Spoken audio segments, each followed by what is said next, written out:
Greetings, everyone, and welcome to the Tawnya Love Show. Apologize that we're a few minutes late getting started. We had some technical difficulties, and everything's flowing well now. Really quickly, since you're all joining, if there's anyone new, I'm going to give you the phone number in case anyone would like to call in for a live intuitive reading. And I have a few decks of cards here, Divine Guidance, some past life cards, and my Indigo Angel deck.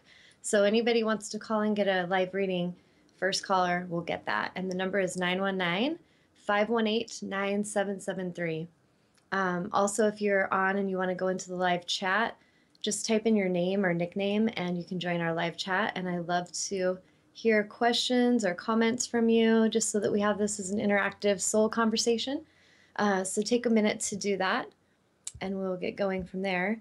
So let's see, last week we were discussing spiritual alchemy, and I was kind of relating it in a very personal way of some things that had happened in my life that weren't maybe the most fun things that we could have, or as I would say, not awesome, not amazing.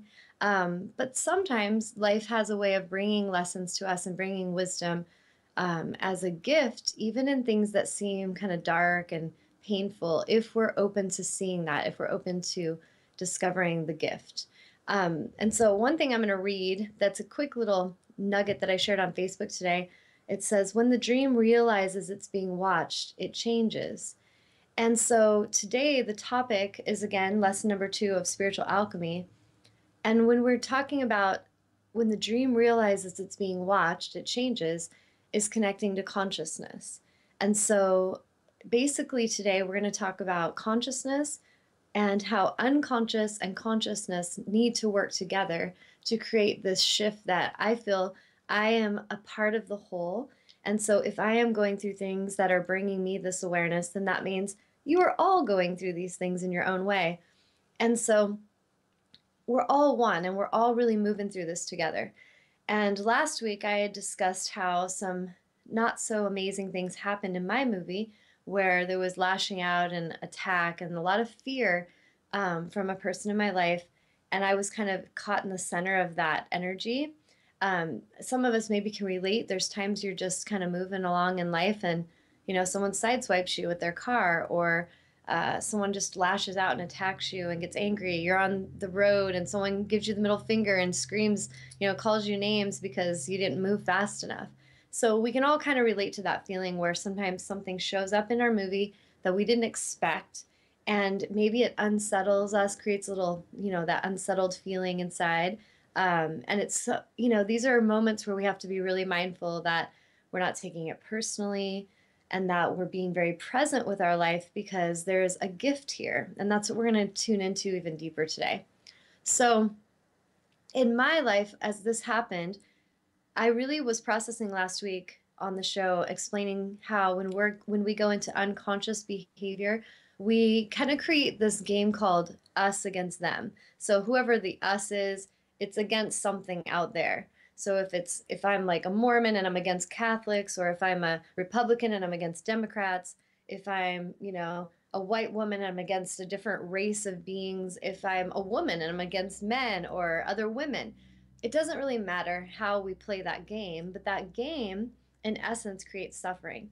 And so anytime something happens to us and we turn it into an us against them, we kind of villainize the other and we make them, like, demonize them. They're a demon, they're bad, they're dark, and I'm good. And this creates a lot of suffering. And it really, where I've gone from in my own personal journey, from a very intellectual understanding of oneness, because when we speak of oneness, most of you watching at least have the enough awareness to understand, okay, when Tanya's talking about oneness, yeah, we get that. We're all connected. We're all one. We get that intellectually. But how many of us are still moving through our movie in our day and we see, like, the homeless person and we kind of think that they're annoying us or that they're less than us? How many of us move through our day and we have somebody, go by blaring their music and we have a judgment about them and the kind of person they are? How many of us, see a woman walk by, and if she's not dressed the way they think, they insult her and tear her apart in their minds or out loud? And so when we talk about oneness, we get this intellectually, But if we're resisting and we're competing and comparing and having resistance with anyone around us, then at a level, there's not really truly the embodiment of oneness happening in us yet. And that's where I feel that I'm excited to show you and be a way shower of that, because I've stepped into that in a deeper way than ever in my life. I've always understood this concept of oneness, but because of some recent events that could appear dark and like really not appropriate, and there could be lots of justification for judgment and anger. Instead, I really processed, how is this being coming into my movie mirroring something to me? What is this in my life? Like, why is this in my life? What is this representing? And so, as we start to ask these questions, we can really see that anything that shows up is a reflection of something inside. So, whether it's something that we've gone through, so let's say abuse shows up in your movie and you see people fighting and they're screaming, and you're just like, how inappropriate, and you're judging it. At some level, have you ever lost your temper? Have you ever lost your balance? Forgot people were around and just lost it and started screaming? Have you ever had someone do that to you? Have you ever felt attacked? Like, did someone ever scream out, lash out at you?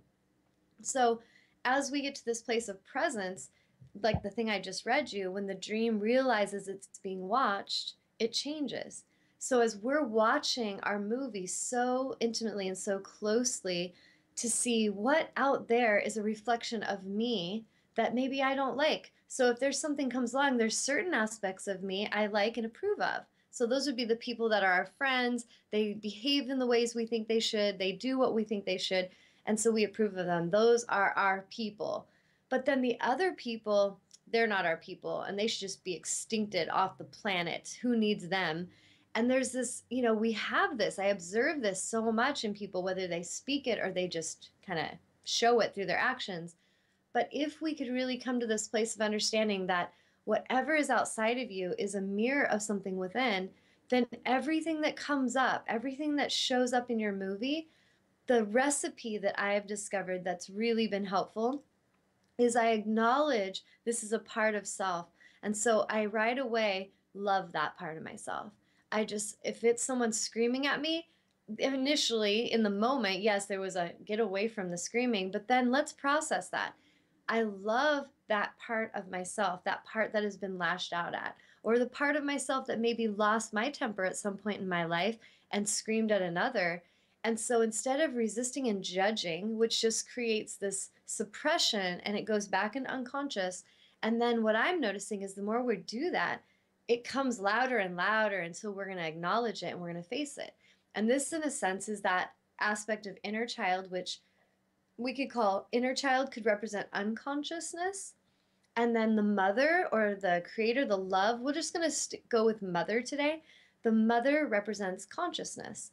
So when those two energies are working together and there is harmony and there's love there and there's compassion and communication, there's the sense of friendship. Like I, Tawnya, the witnessing consciousness mother, love unconscious Tawnya, the child. So the inner child aspect no longer becomes my enemy or something I have to deny or I have to, push away and ignore. But I really want to start to tune into her and listen to her. What is it that I can do that will help you feel more loved? How can I help you feel more safe? How can I help you to release and clear all this old energy that you've gone through in past lives? Like it could be this life and past lives.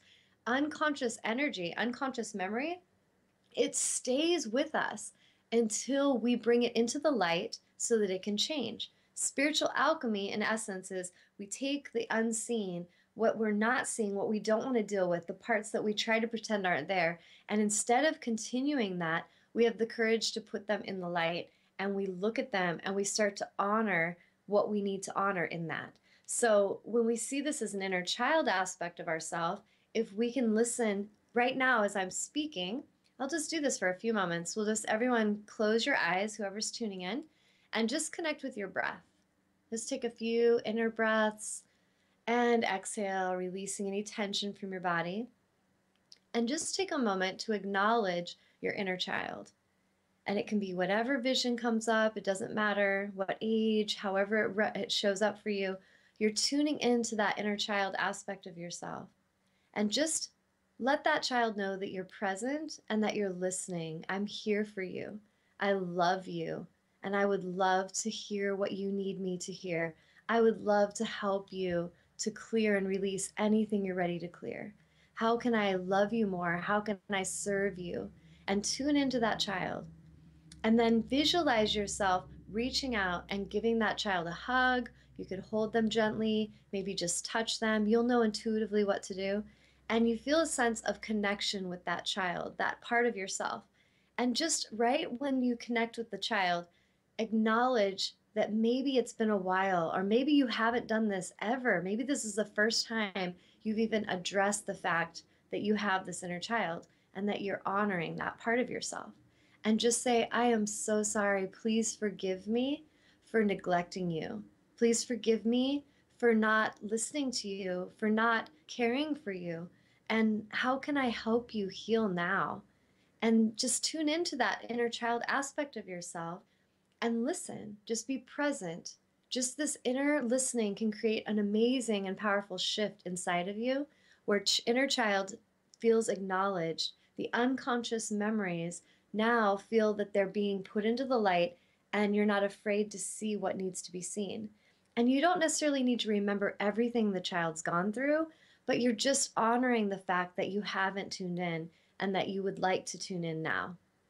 And then you come to this place where energetically you want to thank the child. You thank inner child, I thank you so much for everything that you have done for me. I thank you for all that you've helped me to understand about myself. And I thank you for helping me and assisting me in clearing any pain that is in our life right now. And take a moment and just close your eyes and feel your body. First of all, scan through your body and notice if you feel any pain in your body. Maybe there's pain in your low back. Maybe you have pain and tension in your neck and shoulders. And you don't necessarily need to remember where all that cellular memory came from, but that pain is actually old memories showing up in your body. And so as you tune into it, thank the child for assisting you in clearing and releasing this old cellular memory, the old memories of shame, of pain, of guilt, of fear, trauma, neglect, abandonment, betrayal, whatever those energies are. Thank the child for assisting you in clearing that from the body. And take a few breaths, kind of feel that energy, feel the movement of energy. Be one with the fact that you are powerful and that you, as the witnessing consciousness and the unconscious child aspect of yourself, together, working together, are a powerful duo. You truly are the most powerful creation, the most powerful creators in your universe, because everything that is being experienced is coming from within self. So take a moment and just do a few deep breaths to encourage release and relaxation. So breathing in for a count of 7 breaths, filling up with the breath, and then holding for 7. And then exhaling for 7 breaths, releasing any pain, tension with our intention, and hold the breath for 7. And we'll do that a couple more times, breathing in, nice full breaths, breathing into source energy, filling ourselves up with love, with light, with wholeness, appreciation, holding the breath. And then releasing with the intention of releasing, letting go of the old cellular memory that's creating such and such a pain, this experience externally of pain, this experience of suffering or lack, and then holding the breath. And we'll do that one more time, breathing in full, deep, conscious breaths, filling up with love, support, abundance, goodness, holding it inside, and releasing it for 7 breaths, and then holding for 7. And then we'll just come back to our normal, what I'd call in yoga, ujjayi breathing, just breathing in through the nose, out through the nose, calm, centered breath. And just be present, keeping your eyes closed, tune into your body, and just notice if there's been any shifts with that awareness. And keep listening to the inner child. Is there anything else that you'd like me to help you with? Is there anything else that I can do to help you clear pain? How can I love you more? And then just tune in and acknowledge that child aspect of yourself. And tell your child, I love you. Repeat that as many times as you need to. I love you, I love you, I love you. And really connect with that inner child aspect of yourself that has been unconscious, maybe ignored for a long time, and just see yourself, visualize holding the child gently. Maybe you are picking the child up and it's a baby. Maybe it's a toddler and you're holding it. Maybe it's a teenage version of yourself and you're hugging him or her. It doesn't really matter. You'll know exactly what age you need to connect with. And just feel yourself connecting deeply and intimately with inner child. And then listening, is there anything else that you would like me to know? And so that's just a really quick, it took maybe 5 minutes to do that experiment. But if you practice this more often, when you wake up in the morning and you have dreams and you're trying to figure out what the scary things in your dreams mean, and a lot of us don't want to know them. We're like, that was really scary. We just want to push it away. I encourage you to tune in and do this exercise when you wake up and tune in to the inner child aspect of you. Okay, what does that mean? What are you trying to say to me? And then higher self, what I mean when I say higher self is like the conscious self that understands and knows the solution. So you invite that mother, that goddess energy, or in a case of a man, you can see it as a father. It doesn't really matter, but it's the nurturing aspect. And you see that aspect connecting with child and helping you to process the unconscious aspects of self. So in our dream state, we often will get unconscious symbols that will come up to help us with consciousness. I need a drink of water. And so if we keep ignoring our dreams and pushing them away, whether it's a waking dream or a sleeping dream, we continue to suppress the unconscious, and it becomes more and more frustrated and aggressive and aggravated and agitated. And many of us will start to notice that externally, we may see things showing up in our movie that show aggression, aggravation, tension. And this is when, instead of just thinking, oh, what's wrong with those people? What is wrong with them? Which I've definitely done myself. There are times where I've been incredibly frustrated with humans. But then when I really can honor and see, okay, I have compassion in myself. How can I honor and see what is needed to be seen here? How can I serve and assist in not just being irritated with an external reality that's irritating me, but how can I see this as an aspect of myself and I can transcend this pain and suffering, not just for myself, but for the other? And so each of us, as we own the fact that we are the center of our universe, and it's interesting because I taught a workshop on Thursday and we were doing a lot of work with this inner child work. And I was talking to the girls and I was like, you are in essence the center of your universe. And we did some exploration of inner child, and we all were kind of like tuning into what was the message as a child when you were just being what you were meant to be, which is the center of your own universe.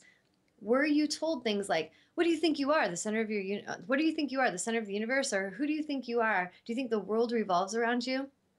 I, for a fact, remember being told things like this, and they were spoken very shamefully and very painfully, as if to make me feel there was something wrong with that, and that I was a bad girl because I actually believed that I could call forth what I wanted, and that, yes, in fact, I am the center of my own universe.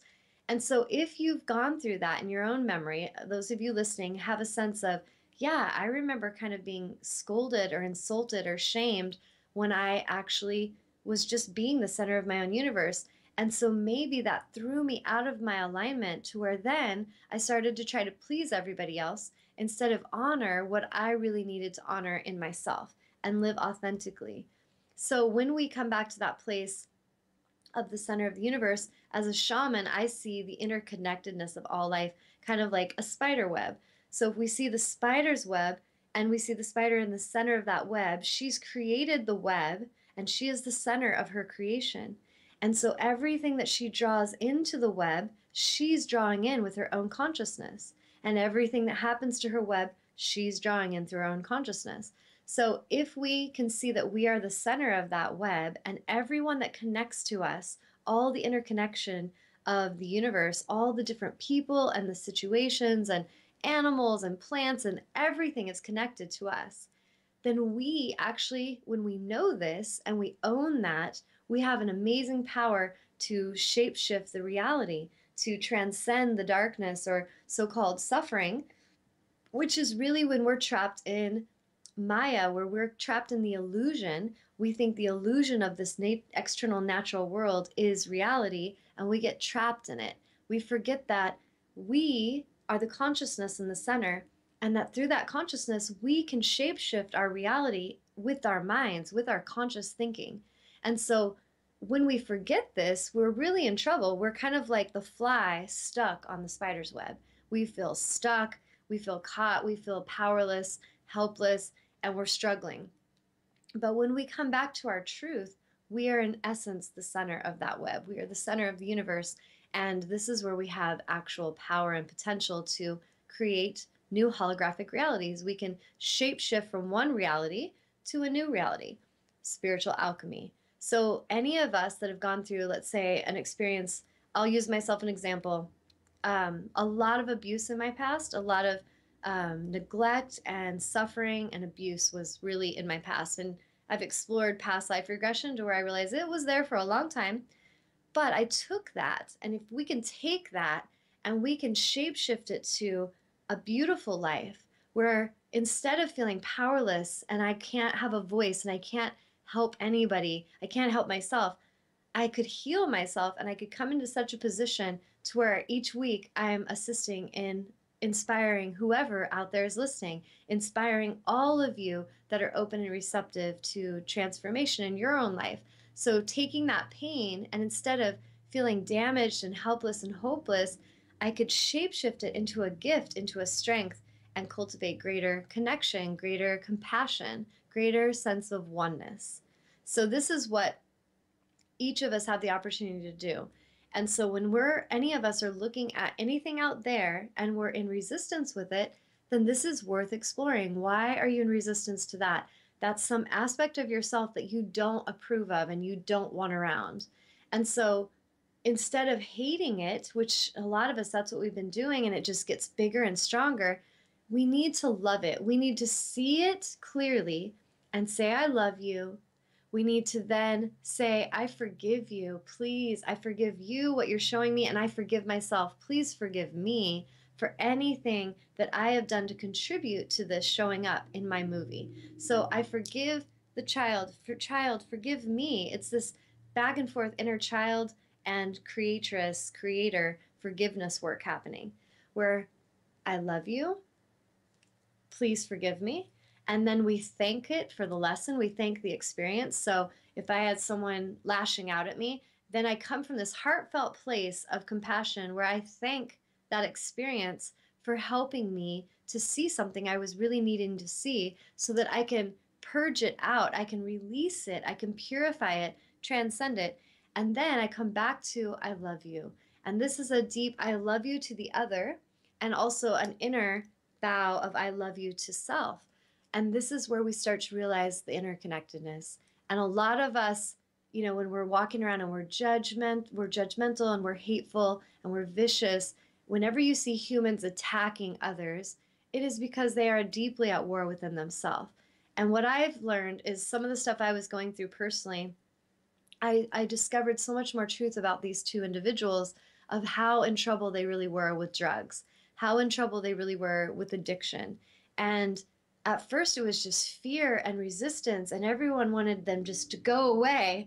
And then when I started to tune in, like, okay, what are you here for? And how may I love you more? How may I serve you? It turned into like where we were all sitting on the stairs crying. And I had a grown man that's really in trouble in his body with what he's done to himself, just leaning into me like a child. And all I could see was that child. It wasn't just the grown man making these, really destructive choices. It was this child. And then seeing the girl, and she's also just crying and crying out for help. And so we go from this place where we can no longer be disconnected. We can no longer go, that's their problem. It's not my problem. Because really, it's something showing up that's a call for more love. It's crying out for more love.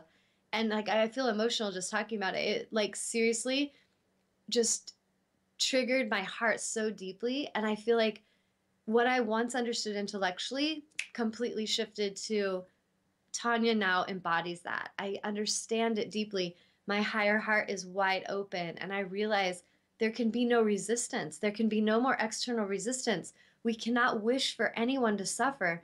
We cannot wish for anyone to be punished if we're truly in our greatest alignment, in the center of our universe, owning every thought, owning every action, owning every bit of our responsibility. When we're in that place, there's nothing but love there. There's nothing but love for self and love for the other. And there's parts of us, like the other day, I was joking with a couple of my soul sisters, and the girl was commenting on my outfit and like my body. And I was like, "Ooh, you like this part of yourself?" And she just laughed. She goes, "What?" And I said, "You like this part of yourself, what I'm mirroring to you?" And she totally got it. And she's like, "Yeah, I do." And I was like, "Nice." And so we can see this both ways. We can see how someone that comes along, if there's jealousy, if there's resistance, and somebody, I've had this like with the girl that the tension happened with a week ago. She admitted and broke down crying of how jealous she was of me because she saw that we both had such similar pasts, but the way I handled that past and the way she chose to handle the past was very different. Her choice, excuse me, the way she chose to handle it, had created a lot of suffering and it had harmed her. And the way I had chosen to handle it, it created more empowerment, more, movement forward. And neither is right or wrong. It's just different choices. But when she was telling me how jealous she was of me, I just helped her the best I could to see that I was simply mirroring to her another way.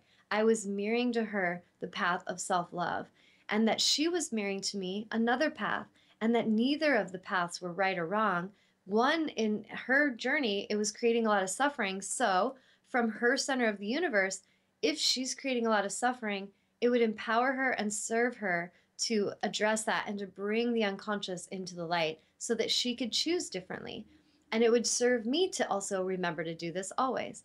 So, really, when we're in that alignment and we're in that awareness, we cannot really make the other a villain or make them the enemy or, victimization. It really can't happen because we're all really reflections of each other.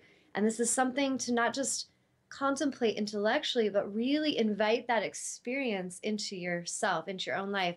Invite and connect with your inner child, like I was showing you earlier, each day when you're feeling irritated or when you're feeling, less than, when you're feeling insecure. Tune into that aspect of yourself and love that child and become best friends with your inner child. Work together as a team because you're always with each other. And so until we bring that unconsciousness into the light, that inner child part of ourselves is going to just totally cause us a lot of suffering until we listen to him or her, until we tune in. So I'm going to pause. Is there any questions or comments, Amnon? No, there was a comment from somebody who was there and he was gone, but I think it even that would be worth reading.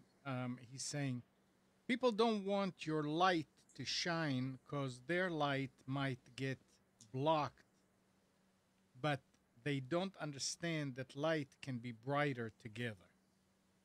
Yes. Yeah, basically, it is something I've experienced as well.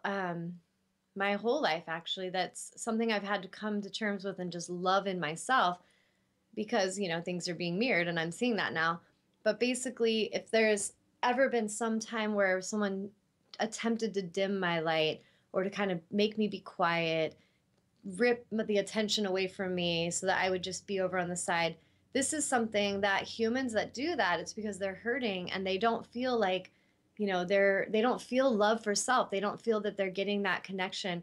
And a lot of us are running around on a planet trying to take energy from each other instead of cultivating that awareness inside that we always are connected to source. And so the ones that will seem the most centered, the most compassionate, the most patient, the most magical, the ones that things just work out for, watch what they're doing because they've understood how to master energy. They understand that they're one with source. They understand how to tune in and allow the universe to work for them. The ones that are running around and they're kicking and screaming and flailing and creating a lot of drama and suffering, if you want to learn a lot about inner child part of yourself, watch them and see if any aspect of that has not been purged from self. Because if it's showing up in your movie, at some level, it's something that still needs to be released. So it could be unconscious abuse that you've gone through. It could be unconscious abuse or violence that you've actually done to others, and you don't want to see that part of yourself. So, whatever aspect it is, you'll know, and you just love it and you accept that part of yourself so that you can release it. And really, if you think about it, if you all close your eyes and visualize a dark room and your light is shining like a lighter, you flick the lighter on, and then everybody else flicks their lighters on. Somebody's light shining is not going to take away from your light. If we all flick on the light, we illuminate the room. So, in essence, we want everyone's light to shine. We want everyone to feel worthy. This whole thing with the ego part of ourselves, the unconscious child, we could call it ego. There's a lot of words for it. That aspect of ourself wants to take the light from each other. It's like, I don't feel good enough, so I'm going to trip her up so that she suffers. And then when she isn't as awesome as me, I'm going to gloat about it because then I feel like I'm shining more and I took light from her. Is that really make any sense? That's so insane. So, really, if we see someone shining, we want to celebrate that. And we know that we shine as well. We don't need to shine any less because someone else is shining. And really, I feel like that's where we're going to do that inner child work, and it's going to help us because when I've worked with, whether it's family or clients that have suppressed inner child and they haven't done their inner child work, you can very clearly see the inner child running their life, and that it's very jealous, it's very competitive, it's very insecure, it's threatened by everything. It wants to control, it wants to, take charge. But when we really do our inner child work and we feel at ease and at peace, we're very gentle and peaceful in our life. We don't want to create We don't want to create disruption for others. We actually want to illuminate. We want to empower others. That's what I know, like my heart and soul that is what fulfills me more than anything. I have to remember always to love myself first, love my inner child, honor her, but then when I'm around others, I want them to shine because I feel so good. But if we forget to take care of self, and if you just check in with a cellular memory of a time you forgot to care for self, how excited were you for the others that were shining around you? Maybe not as excited.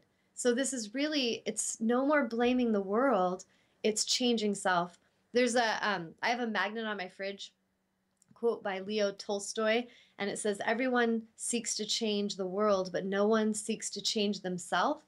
And I was like, yes, Leo Tolstoy got it. It's really stop trying to control the world, stop fighting the world, stop trying to change the world, fighting whatever you're fighting, and start to look inside of self and hold on. A little tickle. Start looking within and loving the aspects of self that are being reflected in your world. And you will totally shapeshift your reality. You will heal things in your world in ways that will blow your mind. It is a very radical shift in being. So I'm going to pause. Is there any other questions or comments, Amnon? No, Angela on Blab is saying great stuff. Thank you, Angela. I appreciate that. Well, can you scooch over? I'm going to actually introduce my beloved, my twin flame, William. He's scooching in today. And him and I actually, we just kind of went through some things together where this inner child work was very consciously being done. I'm going to move the microphone a little bit. And so I'm going to let Will introduce himself, and then he can tell you a little bit what he went through, and then we'll kind of close up at the end. All right. So first off, I just want to say that it's a blessing to be with someone, a healer and an energy worker and a teacher as powerful as Tawnya, and it's been a huge impact in my life since we first met and came together late in 2015. And so this past weekend, I was going through some stuff that was, my ego had been triggered again by this housemate scenario, and so my own ego kind of came into play where I started questioning myself and having kind of self-doubt and insecurity about just my life at 37 years old somehow. And so this was something that my ego had contended with since a child and ultimately a past life, which we discovered. And throughout my life, spirituality has always been my passion. And over the years, I've really delved into and worked with anger and sadness. But one of the things that kind of had stuck with me since a child was insecurity and issues of self worth and confidence and everything like this. So this past weekend, Tawnya took me back to my inner child, and I did some inner child work for really the first time in my life, and it was extremely powerful to really go deep and release that that I was having tripped up with my ego, and instead of having kind of the discipline to always have a disciplined mind and emotions, to actually really delve deep down and release it at the core, at the root, was very powerful. And so we went back to a childhood memory, actually, as a toddler, crying in my crib and being left there, ignored, and feeling like I was abandoned. And so I feel like I came into the world as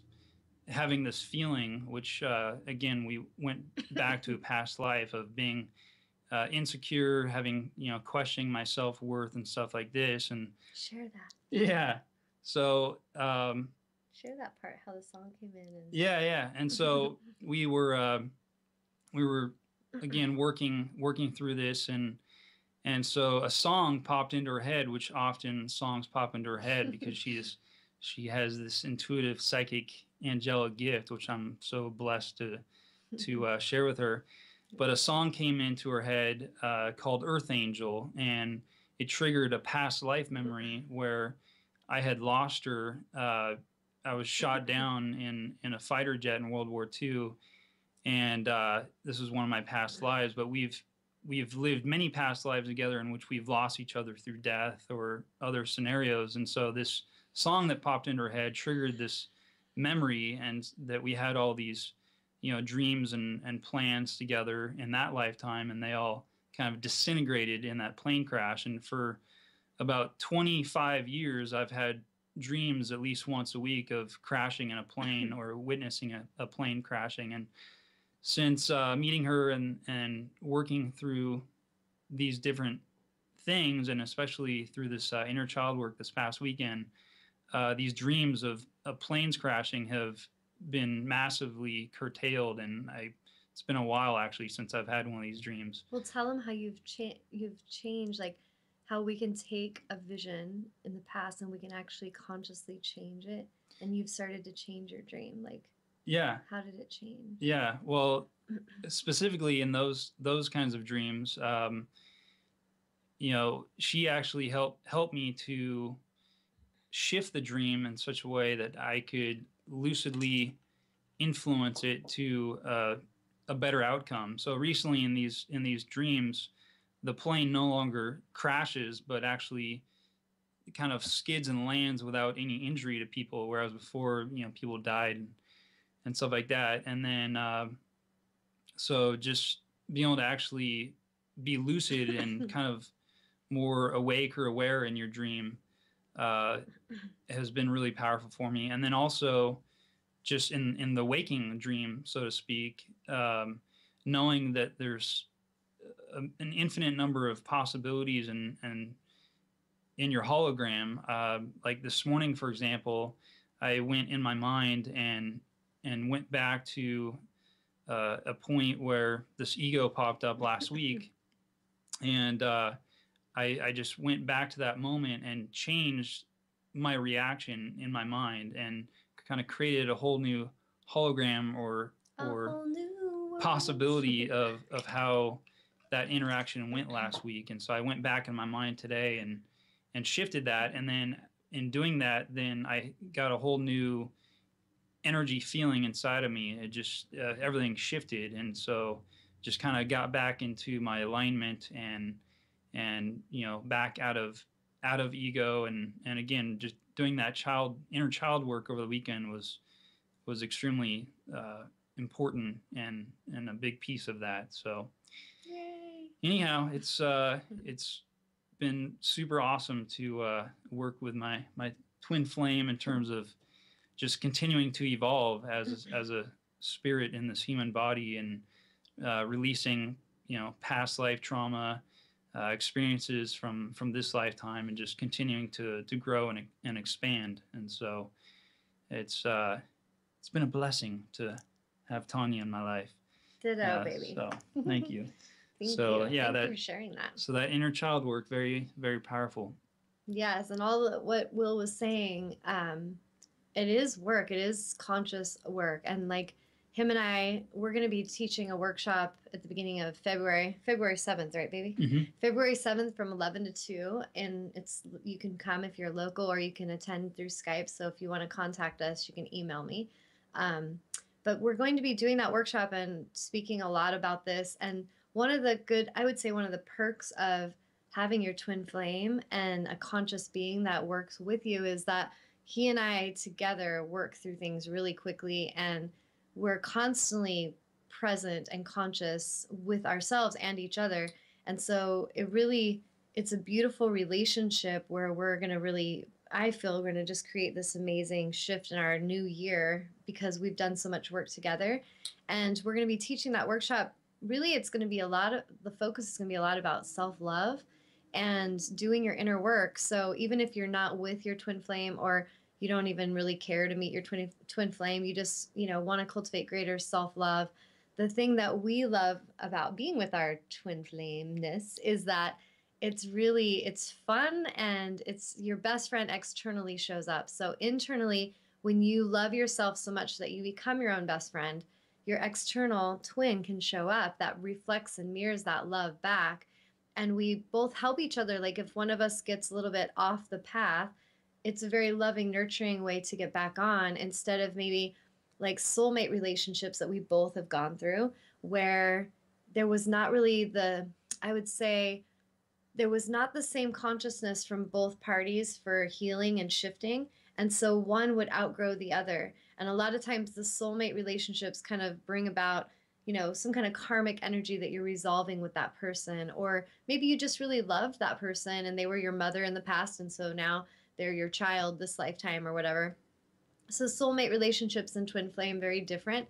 And we're going to be teaching about that. And we're excited for this new year to teach together, because really, I've been telling Will, I go, we're being prepared for some amazing awesomeness, because we both, before we met each other, were doing work by ourselves, like teaching. He was teaching in his like corporation settings and like working with clients, and I was doing my stuff, in my home, workshops and soul sister groups and healing sessions. And we're excited to go into corporate world and kind of bring this amazing magic into that setting, as well as doing retreats and workshops, traveling.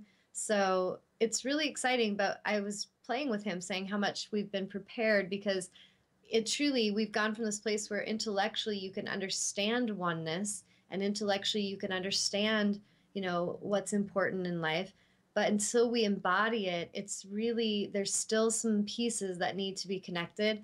And I feel like that's what he and I have been doing very consciously. Would you agree, babe? Absolutely. Absolutely. Yeah. So, 2016 is a very exciting year. We just registered our LLC, the Corporate Shamans Consulting LLC, and just launched our website, thecorporateshamans.com, this past Friday. And going into, corporations, putting on 2-hour workshops, teaching mindfulness, meditation, and different powerful techniques that, she now has over 90 YouTube videos with, thanks to Amnon and everyone else supporting the work.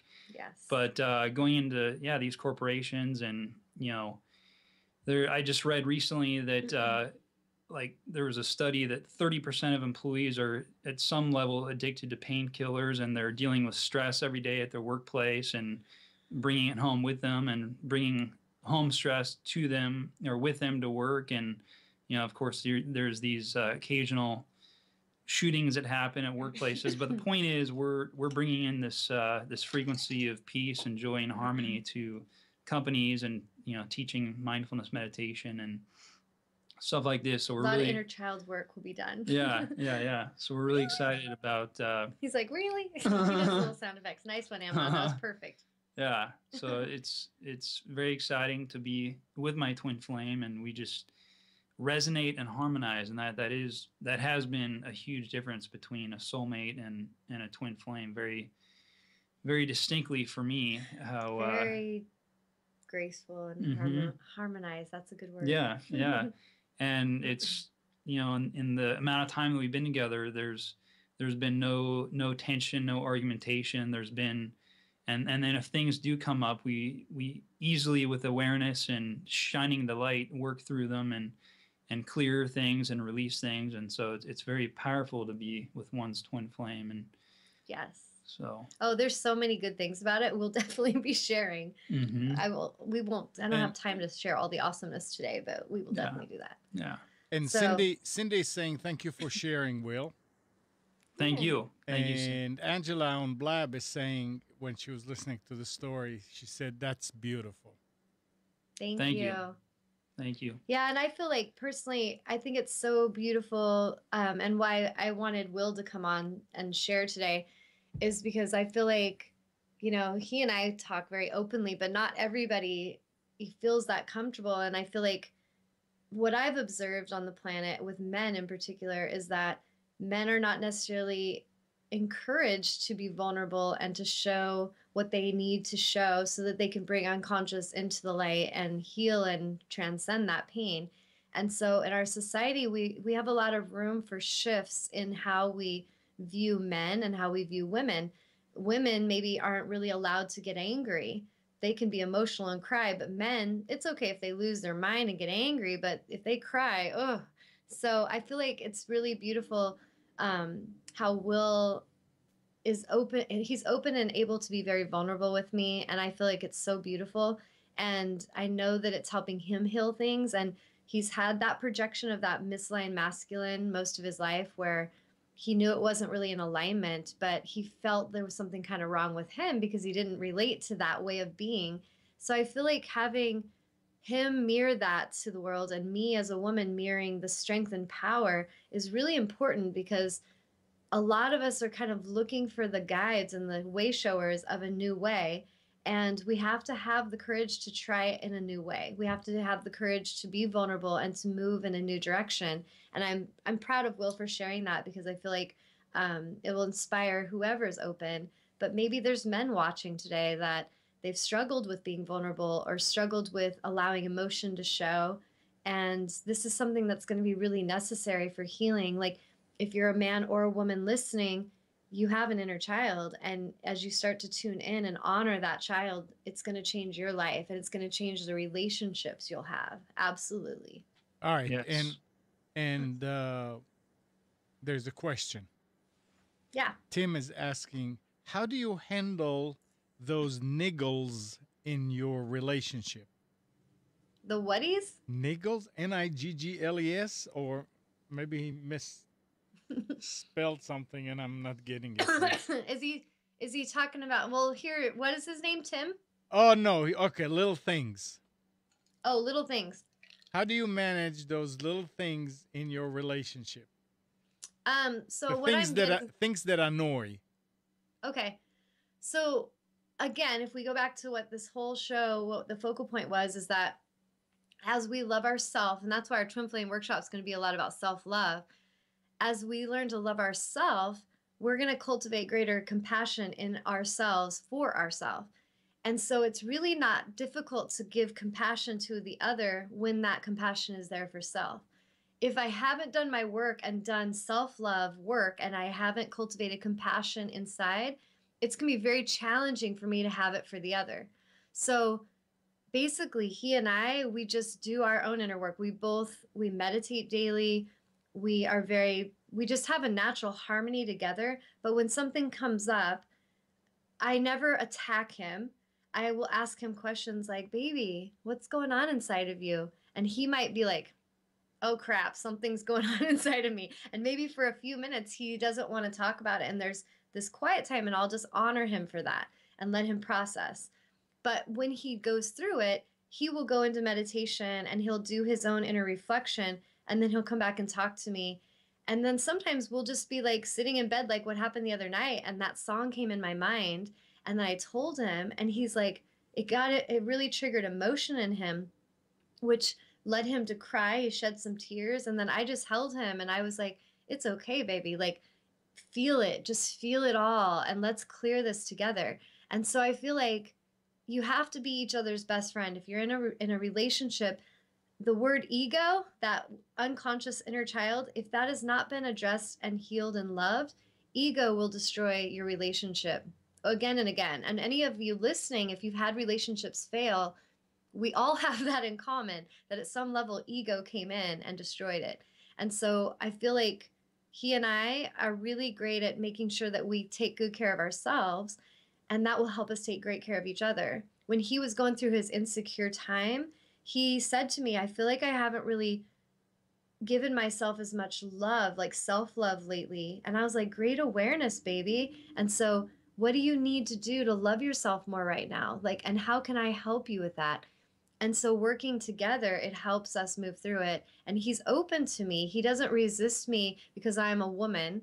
And, you know, I was in relationships in the past where I was just as intuitive, but the relationships I were in, the men were not open to a woman bringing them wisdom and helping them. They were like, how dare you? Like, I can do this on my own. And they don't want me to see them cry.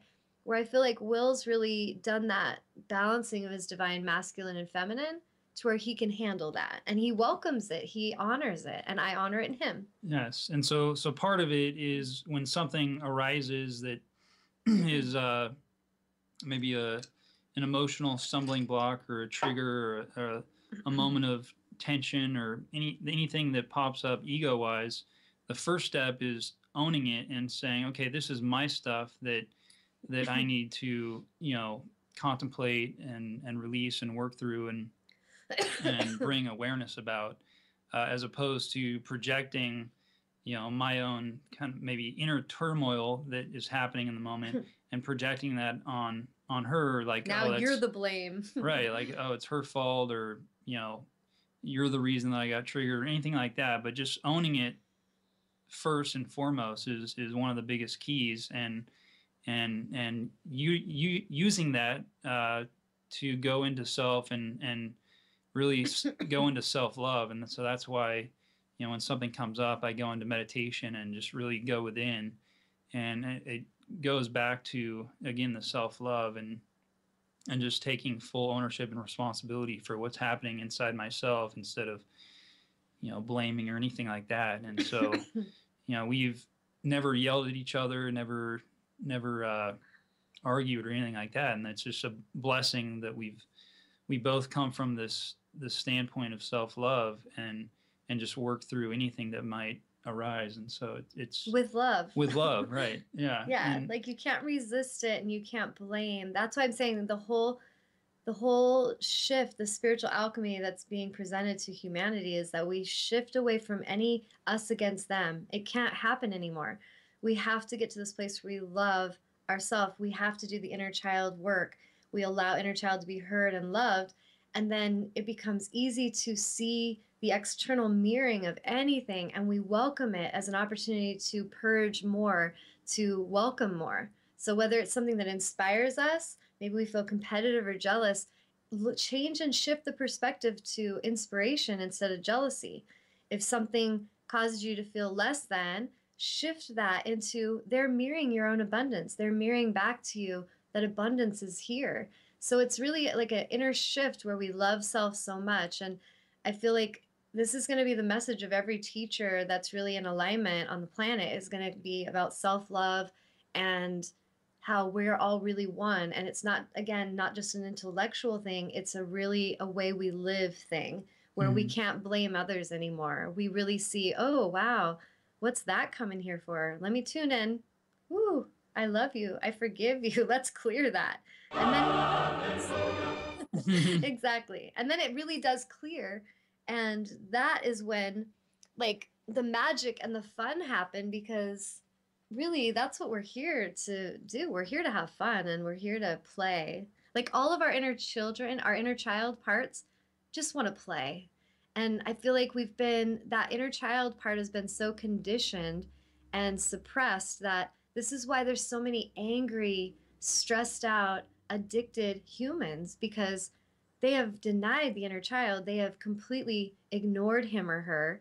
they've shunned him or her. They've tried to numb him or her with like drugs or, alcohol or whatever they're doing. And we've got to stop doing that. We got to start tuning into that inner child and loving that child, because once your inner child, that shift happens and it's working with the mother or the father, like creation of mother is consciousness, and an unconscious would be the inner child. So whenever those two energies are working together consciously, you're going to co-create amazing miracles and amazing holographic realities. But when the inner child's not acknowledged, that wounded child part will sabotage you again and again, will try to protect you, and will do a lot of things that are destructive. Will go pout and throw tantrums and all kinds of stuff. So when we tune in and honor that child, everything starts to find a greater harmony. And I feel like that's what Will and I are kind of mirroring back, is we've done this work, which has been work. It's been like a whole lifetime worth of work and lifetimes. And so give yourselves credit for how far you've really come, instead of criticizing that you're not somewhere you need to be. It's really getting away from any resistance and coming into a place of love. Like, love is really the solution. The Beatles knew it. Love is all you need. They knew it. They're so smart. Yes. So, yes. do you have any final thing you want to say, baby? And just what she was saying about earlier in the show, I love you. Please forgive me. Thank you. I love you. And the piece, please forgive me, and which also includes I forgive myself. That really, again, goes back to self-love. I forgive myself. So anytime you get tripped up in a relationship, and something pops up they need to work through, always remember to say, I forgive myself, and I release it. And I in addition to saying, oh, well, I apologize, please forgive me, but it goes both ways. And always going back to the self-love. So this is something that actually, with the girl that I had the interaction with that lashed out, what was beautiful is once that happened and I did my inner shift where I loved her and I forgave that part of myself that was still kind of, the inner child part was still there. And I thanked her for helping me to clear that. And then I loved her, and meaning the her inside of me and the external me, which is this girl that is a part of me. When that was done, quickly, there was a shift where she came to me and just broke down crying and said she was so sorry. And Tawnya, you did not deserve that. And I just held her and hugged her. And it was like holding my inner child part. It was like holding that part of myself that felt bad for lashing out. And how many times have we internally lashed out at self? So she was just an aspect. And she came and said she was so sorry, and she was crying, and I was hugging her, and I ran her a bath and like helped her out just to help her find peace, because she's she's going through a lot. And there was only compassion available. There was no judgment. There was no, oh, you owe me, you need to do whatever to earn my love back. There was none of that. And I feel like when she was telling me how sorry she was and that, she apologized again and again, I said, do me a favor, do yourself a favor. When you go in that bathroom to take that bath, look in the mirror and look in your own eyes and connect deeply with your own inner child and tell her you love her and that you forgive her, because that's who you really need to forgive. And you don't need me to accept the apology, though I do. I said I accepted the apology, but forgive yourself. And she went and did it, and I'm seeing her making different choices and shifts. So, as much as she's mirroring something and she was a part in that movie to help me clear something, I'm also a part in her movie. It's an interconnected universe, and I'm mirroring to her health. I'm mirroring to her love. I'm mirroring to her only that. So there can be no more conflict or no more resistance. And any humans or souls that want to project that conflict and resistance, when you really get into this state, they will leave your movie. You don't need to fight anything. You just need to get aligned inside, and then everything around you will shift. Things that are not in alignment can't be there if you're truly in alignment. So if you've lost your alignment slightly, that's when things start coming in. So if some of you are going through financial problems, or some of you are going through relationship problems, you're having health problems, come back inside, connect with inner child, do your inner work, and start sending love and blessings to everyone that comes in your movie. Someone flips you the bird, I love you. Please forgive me. Thank you. I love you. And you're really heartfelt sending it. Someone cuts you off in traffic. I love you. I mean, how many of us have not had a moment where we accidentally cut someone off in traffic? It happens, but people can lose their minds over this stuff, and it can really get their whole day going in a misaligned way. And really, that's coming from their own response. It's coming from their own misalignment. So really, that's what it all comes back to, is that we come back to love. And so yeah, and remembering that if you ever find yourself in a state that is not in joy and fun and adventure and kind of the enthusiastic inner child spice of life, that, you know, maybe something needs a shift if you're not in that state of joy and harmony and peace and bliss. And that's kind of the indicator or the signpost that, you know, something can be shifted here. Inside, not outside. Because right. I think what a lot of us do is we go, I need this environment to be perfect. I need to have more of something. I need to have people treat me better. So it becomes like an external demand on something. But really, it's always an internal shift. And the internal shift will absolutely assist with the external harmony. That's really how it works. Absolutely. Save your time. Go inside. Yes. So anyway, we are 5 minutes over, so I'll sign off. But any of you that are actually interested in doing the Twin Flame Workshop, Will and I would love to connect with you. It's going to be very intimate, fun, playful workshop. Like I said, in person, or you could do it remote through Skype. Excuse me. You can send info to me through TawnyaAngel@gmail.com. If you go to my website, I'm pretty sure my email's on there. Send me an email and let me know you're interested in that. And then you can send PayPal payments soon, because we're trying to get a head count. That's coming up pretty fast. So let us know if you're able to attend. And I hope that today's show actually really inspired and helped you all, because I would encourage you to save this one and watch it again and again and again until it really clicks, until you really embody what we're teaching, because we can only speak it in words, but each of you really has to invite the experience. And when you invite the experience, you'll know it, and it will change your whole life. So we thank you so much for tuning in live, and thank you, baby, for joining us. Thank you. That was fun. This is our first show together. Yeah. And thank you all for watching. And any last questions, Amnon? No, Tim just saying that thanks for the gift of your story and insights. What's that? I can't hear you. You're talking He said, far. Thank you for the gift of your story and insights. Thank you. Thank you. And thank you all for your love. And thank you all for tuning in each week and for everything you're doing. Even if it seems like what you're doing isn't affecting my life, it is. And whatever I'm doing is also affecting yours. So let's just thank each other for everything we're doing and every bit of our awareness, and just love, love, love. So I have so much love for all of you, whether I meet you in person or not. Mwah! Nothing but love. Yes. Namaste, everyone. Yes, namaste. So thank you, everyone, for tuning in, and we look forward to connecting again next week.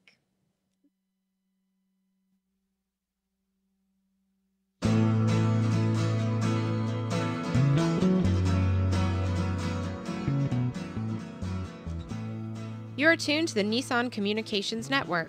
Our weekly lineup of call-in programs includes Computers 2K Now with Amnon Nissan, My Life, My Will with Gisela DiCarlo, The Tawnya Love Show, Health Then with Debbie Bruck, Breaking Free with Marilyn Shannon, Triangle Be Well with Howard Jacobson, Lunch and Learn with Rabbi Yisrael Cutler, Lessons of Vietnam with NCVVI members, Parent Dome with Ryan Miller, Current Affairs with Amnon Nissan.